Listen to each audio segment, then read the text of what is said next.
happen to think the same of his. I often do.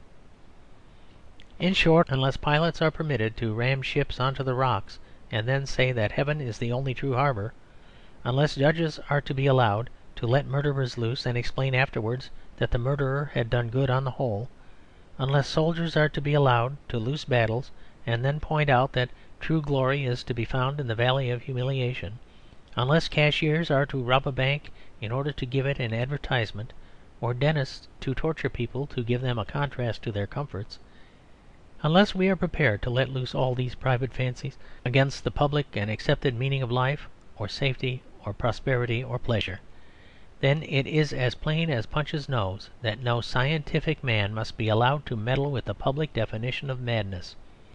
We call him in to tell us where it is or when it is.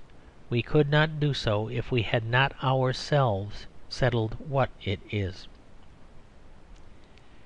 As I wish to confine myself in this chapter to the primary point of the plain existence of sanity and insanity, I will not be led along any of the attractive paths that open here. I shall endeavour to deal with them in the next chapter. Here I confine myself to a sort of summary. Suppose a man's throat has been cut quite swiftly and suddenly with a table knife at a small table where we sit. The whole of civil law rests on the supposition that we are witnesses, that we saw it, and if we do not know about it, who does? Now suppose all the witnesses fall into a quarrel about degrees of eyesight.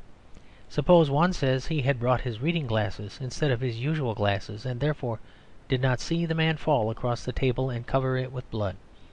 Suppose another says he could not be certain it was blood because a slight colour blindness was hereditary in his family.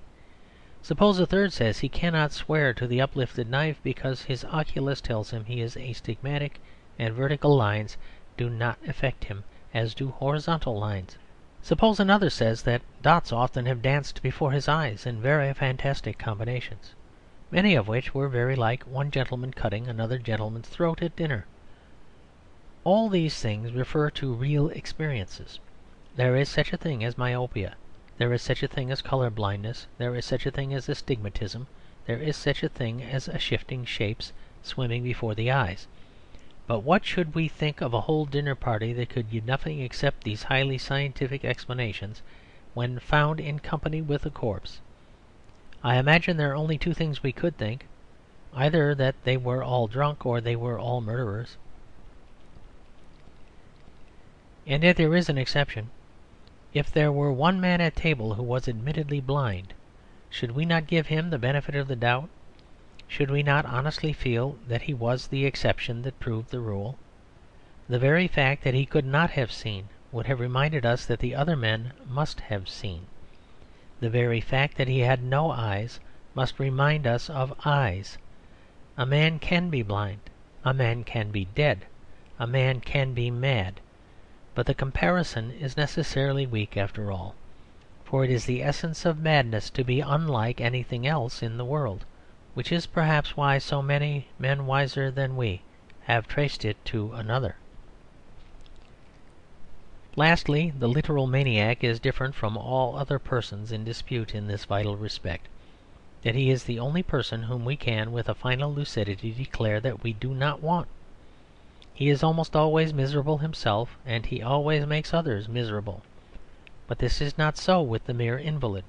The Eugenist would probably answer all my examples by taking the case of marrying into a family with consumption, or some such disease which they are fairly sure is hereditary, and ask whether such cases at least are not clear cases for eugenic intervention.